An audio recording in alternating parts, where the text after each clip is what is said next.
Welcome to episode 3 of my journey to finally beat my first ever FromSoft game, Dark Souls 1. If you haven't seen the first two, I highly recommend you go back and watch them, but make sure to come back here after. Anyway, I'm Kate from Friendly Fire, and this is episode 3 of Dark Souls 1, Completely Blind.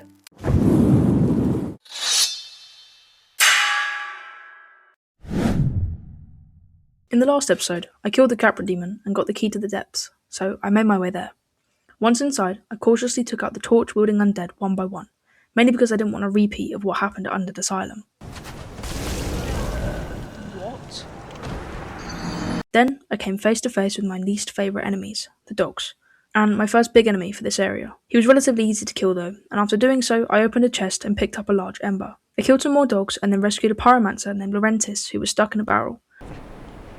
Thank you. You're welcome. Supper without you. Who's? Being eaten alive. I was trying to think. Thank you. Thank you dearly. That's right. Laurentius. You're the great one. I will not forget my debt to you. I then fought another chef. I carried on further into the depths when I got ambushed by a disgusting slime blob.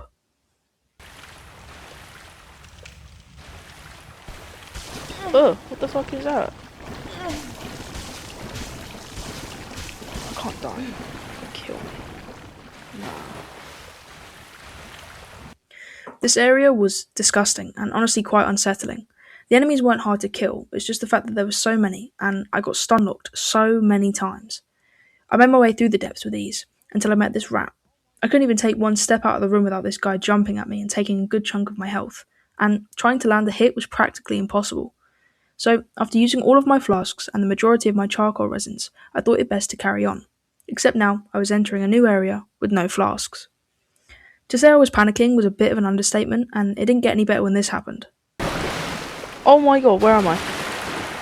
What are these guys? Oh my god. Just look at the health bar. There is quite literally no red to be seen. So after killing the enemies, I once again had to use some humanity, otherwise I would not be surviving for much longer. I fell down another hole, well, I kind of front flipped into it, and picked up the Ring of the Evil Eye. Ring of the Evil Eye. What is the Ring of the Evil Eye? So, oh, that's actually, I'm going to put that on instead of... Oh, hello. I continued through the depths, destroying a few of these black crystal statues. Oh my god, what is that? Oh my god! What is that? What's that? I was getting further in now. The lack of bonfires was starting to make me nervous, but I pressed on regardless. I see. There's splinter over here. And then I saw it. Oh! Play the hello music.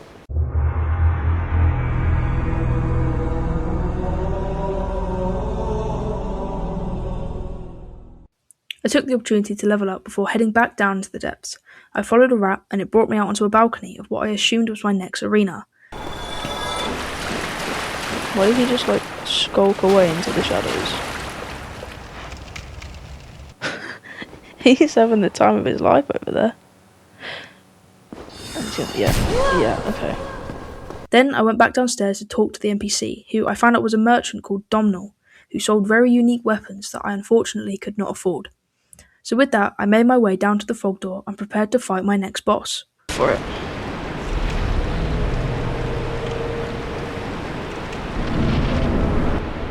Oh, it's a cutscene boss. Oh no. Settling. Gaping dragon. Are we for real? The Gaping Dragon was fairly easy, especially with the lightning resin. It was a magic guy on the balcony who was consistently draining both my health and stamina. I thought I could block the spells by staying close to the dragon, until this happened. Can you not? Oh my god, he slammed me with his parts. I couldn't figure out how to get to the magic guy, and I was unsure if you actually could, so I enchanted my sword and prepared for round 2.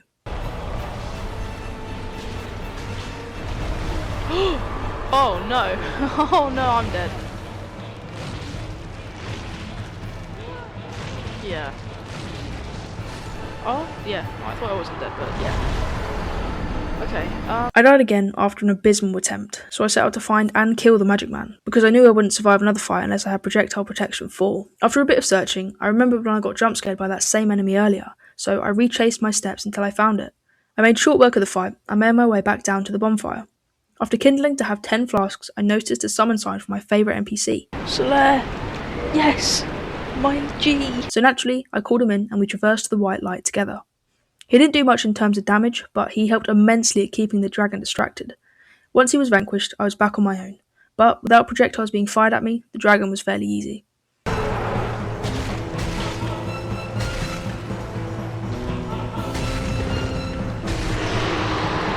Yes! Nice. Blighttown key. After killing him, I got the Blighttown key, so I unlocked the door and used my souls to level up tremendously at the bonfire. Then I climbed the ladder down into Blighttown, where I died to the second enemy after I rolled off the edge. Okay, wait. No! Oh my god. I killed the enemies with ease the second time around, making sure to steer clear of any edges, and made my way further in, where I found a new enemy type.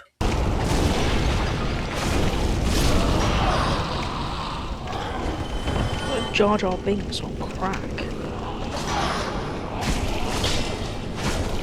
This place was such a maze. It was a crazy mix of platforms, structures, and ladders, and I got lost more than once.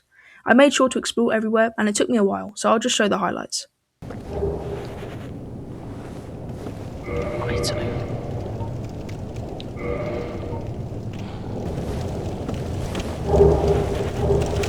Ooh.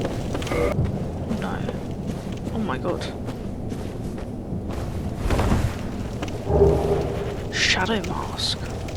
Most importantly though, I found a bonfire. I'm gonna go and rest.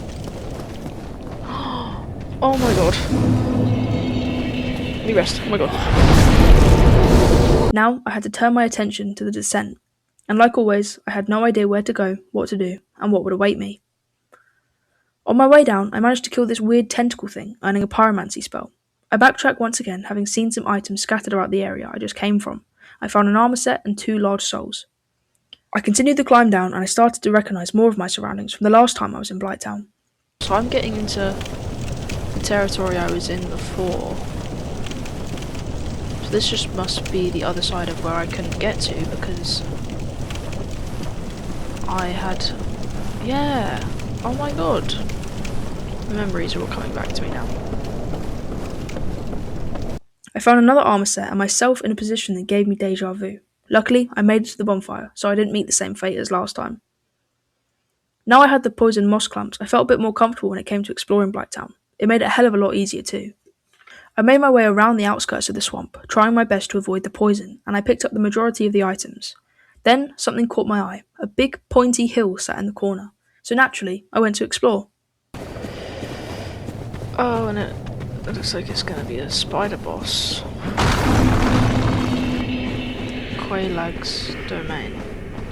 I entered a place called Quelaag's domain, and after seeing the fog door, I braced myself and headed through. Oh, it's a cutscene boss too. Lovely. My first attempt went fairly well, considering the little amount of damage I was doing, but I had a feeling that this boss was going to be a pain to beat. Whoa! Oh god. Wow! Wow, that was quick. For my second attempt, I summoned Boggling Bollock and Man-Eater Mildred, and I felt unstoppable. It was going great until she swung her sword, stun-locked me, and then struck again. Whoa. What? No! Fuck! I tried again with the exact same tactics, but this time I died much quicker. Again, from the sword. What the? What? How? How? So I tried once more with no summons, and I died from the lava. The sword. No! No, that's actually so unfair. Oh my god. Okay. Then, after about an hour of attempts,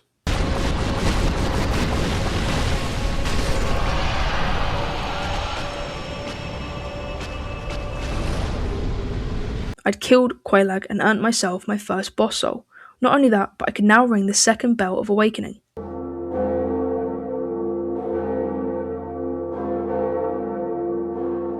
This lifted the big gate that the Onion Knight was trying to enter. After a bit of running around, I found a hidden room as well, just before I had to call it a night, where I found a well-spoken Eggman, a new bonfire, and a new covenant. I quickly rested to recharge my flasks, and then decided to make my way towards the gate that is now open. However, I got attacked by the toxin dart enemy, so my health started rapidly declining. I needed to make it back to Firelink Shrine. Run! Make it back. Please. I have to make it back. But when I got there... What? Firekeeper is absent. Cannot light bonfire. What do you mean? What do you mean you cannot light bonfire? I'm about to die. I was extremely close to death, but for some reason the bonfire couldn't be lit, so I went to investigate, only to find the Firekeeper dead and Lautrec gone. The fire...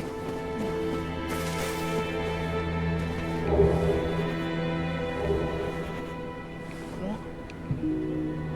She's dead. What? And he's gone. I was in a bit of a pickle, but I couldn't enact my revenge yet, so I was forced to carry on. I found Laurentius, the pyromancer I'd saved from the barrel, and he gave me a pyromancy flame, which now allowed me to use fire spells. Luckily, I'd found an NPC down in Blighttown who sold spells, and I bought a few off of her. Except, I couldn't actually use any spells yet because I didn't have any attunement slots, but I made a note to level up my attunement as soon as I could. Then I came across a rather unique looking snake thing, who I could feed items in exchange for souls. But I wasn't that desperate for souls yet, so I decided to carry on. Okay. I will do that. What are those things on your face? Are they like your arms or something? I don't like the way he's chewing. It's quite unsettling, actually. I ran back to Andre and made my way through the gate and started tickling the enemies. Not literally, but you can just see by how much damage I was doing.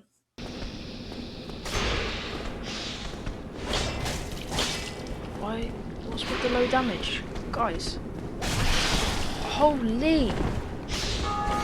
It's become a custom at this point that I die almost instantly in every area I go into. Anyway, since I was back at Andre, I decided I want to start upgrading the Ito I'd found in Blighttown, mainly because it had high bleed damage, and that might help me. The only trouble was, I didn't have any Titanite shards, and I had no souls to buy any off Andre, so I decided to repeatedly kill the enemies near the cathedral. And after about 15 minutes, I'd managed to upgrade the Ito to +4, and by the looks of it, it would be more powerful than the scimitar. With my new weapon in hand, I made my way back to Sen's Fortress to attempt to make it further in. I know I said Blighttown was crazy, but this place was on another level. I didn't make it far because I got knocked off the edge by one of the swinging axes. Yeah, look, see? Oh my god! The second time around, I got knocked off again. Same with the third time. I then got knocked off again, but I miraculously survived. For a little while. What is this? Oh no. Can I just roll away nicely? No! I made it all the way through this time, and I found the Onion Knight, who seemed to be going through some stuff. I've run up against a wall, or a ball to be precise. I must say, I'm a bit too tough to be outrunning those things. I continued through the fortress, getting absolutely slammed by boulders.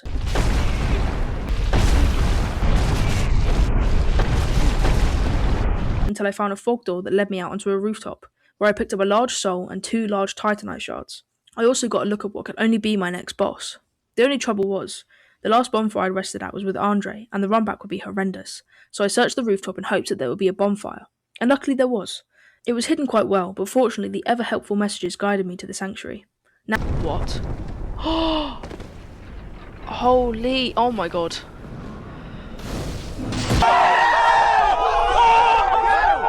Oh my god. Now, it was time to face the boss. You'd think that after my fight with the Gaping Dragon, I'd make sure to take out any enemies that would put me at a disadvantage in a boss fight. But no, why would I do that? This led my first attempt to look a little like this. Always, no damage. What?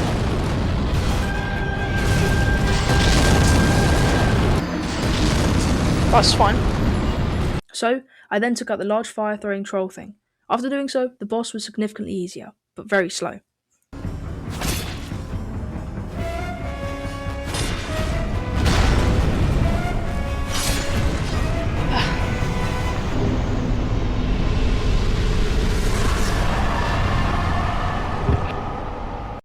But I'd managed to kill the Iron Golem, and I earned myself my second boss soul. There was also a ring of light on the floor that I was being prompted to examine, so I did, and then some skinny creatures that looked a lot like lickers picked me up and flew me to Anor Londo.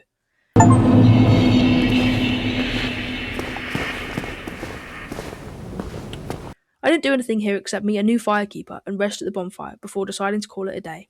I hope you enjoyed this video. I just want to say a quick thank you to everyone who's been part of the journey so far, and I look forward to meeting everyone who'll be part of the journey going forward. Please feel free to like, subscribe, and switch on notifications to be notified about episode 4.